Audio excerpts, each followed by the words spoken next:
טוב, אז היי לכולם. עכשיו לקחנו פיצה, ועכשיו אנחנו בדרך.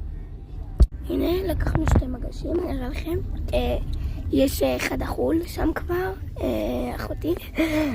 החבר אכל כבר, אחד. יש פה עוד אחד. והגענו, אז אני אראה לכם. יאללה ביוש. חכו. העכברי שכבר אכל אומר שהפיצה יותר טעימה מהפיצה שאנחנו אוהבים לקנות בתל אביב. הדקה. וגם שיפודי חן. ויאללה, זה לא האוטו שלי, מה אני עושה? אוכלים אותי מהצלע.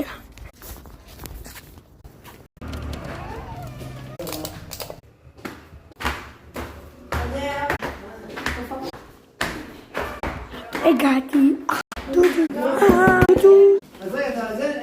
מהמם. מה מגש השני?